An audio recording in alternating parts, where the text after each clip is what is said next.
ओम नमो भगवते रामकृष्णाय। सार्थक परिपूर्ण जीवन के लिए महत्वपूर्ण सबक स्वामी जगदात्मानंद जी की महान पुस्तक जीना सीखो से अब हम कुछ बहुत ही प्रेरक उद्धरण सुनेंगे जो हमारे जीवन को बदल सकते हैं। स्वामी विवेकानंद जी कहते हैं, आत्मा की अनंत शक्ति पदार्थ पर कार्य करे तो भौतिक विकास होता है, चिंतन पर कार्य करे तो बौद्धिक विकास होता है और जीवात्मा पर कार्य करे तो मनुष्य देवता बन जाता है।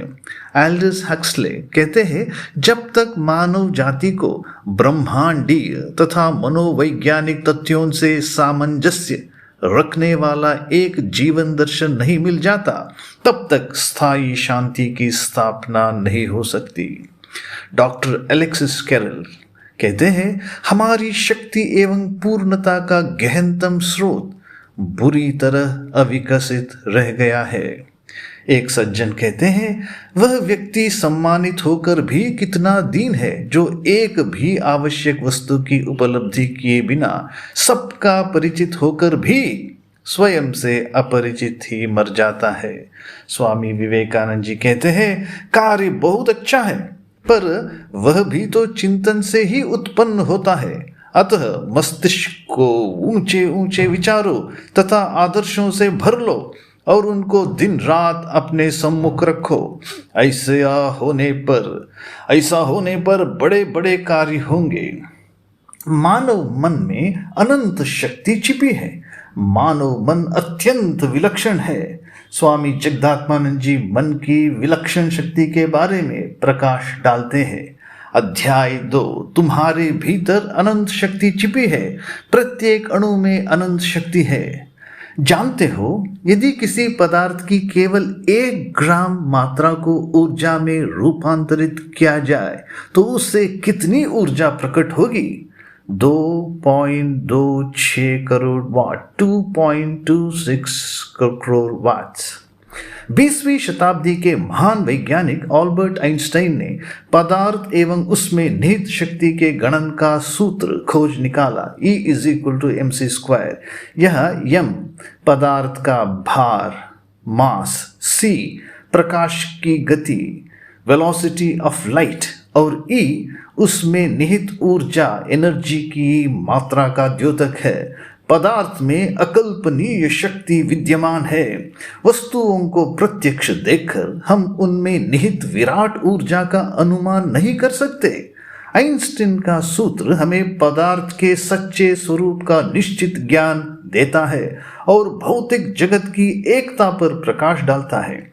वैज्ञानिकों ने पदार्थ को ऊर्जा और ऊर्जा को पदार्थ में रूपांतरित, ट्रांसफॉर्म करने की विधि खोज ली है। यह सूत्र पदार्थ तथा ऊर्जा को अविनाशी बताता है। इसमें संदेह नहीं कि यह आधुनिक युग के मूलभूत आविष्कारों में से एक है। सचमुच ही वैज्ञानिकों ने हमारे इंद्रिय ग्राह्य भौतिक जगत के असंख्य रहस्यों का अनावरण किया है। जिस विलक्षण यंत्र ने ये आविष्कार किए उसे मानव मन कहते हैं। क्या वैज्ञानिकों ने इस मन का रहस्य भी जान लिया है? क्या वे इसकी गहराई तक पैठ सके हैं? असंख्य वस्तुओं के विषय में मनुष्य के असीमित ज्ञान का स्रोत क्या है? यह सारा ज्ञान उसे अनुमान तथा विचार, निरीक्षण तथा प्रयोग और विश्लेषण तथा चर्चा से प्राप्त हुआ है। दूसरे शब्दों में, यह ज्ञान मन रूप यंत्र से प्राप्त हुआ है। क्या यह मानवीय मन की विशाल अनंत शक्ति को सिद्ध नहीं करता? बूंद में समुद्र छिपा है। ब्रह्मांड की विशालता के समक्ष मनुष्य मानो धूल के एक कण के समान है। यदि हम अंतरिक्ष में फैले ग्रह नक्षत्र मंडल को देखें तो लगता है कि पूरी मानव जाति समुद्र की एक बूंद मात्र है, परंतु विज्ञान ने दिखाया है कि इस बूंद में भी एक अनंत महासागर छिपा है। मानव शरीर की संरचना, इसके विभिन्न अंगों का संचालन तथा इसकी प्रत्येक कोशिका की जटिल क्रियाओं के सूक्ष्म विवरण हमें स्तब्ध कर देते हैं। यह कितने आश्चर्य की बात है कि हमारे रक्त की हर बूंद में 50 लाख लोहित कण रेड ब्लड सेल्स, 10,000 श्वेत कण व्हाइट ब्लड सेल्स और 5 लाख चपटे कण विद्यमान है। जैसे विराट ब्रह्मांड विस्मयजनक है, वैसे ही शरीर के अंदर का सूक्ष्म कोशिकाओं का जगत भी कम अद्भुत तथा रहस्यमय नहीं है। और क्या हम ऐसा नहीं कह सकते हैं कि इस आश्चर्य को समझने वाला मानव मन तो उनसे भी अधिक विलक्षण है। डॉक्टर एलेक्सिस कैरल का कहना है कि मानव मन गणित के अमूर्त चिंतन के आधार पर की हुई कल्पना के द्वारा अति सूक्ष्म इलेक्ट्रॉनों तथा सुदूर अंतरिक्ष में स्थित तारों को एक साथ समझ सकता है।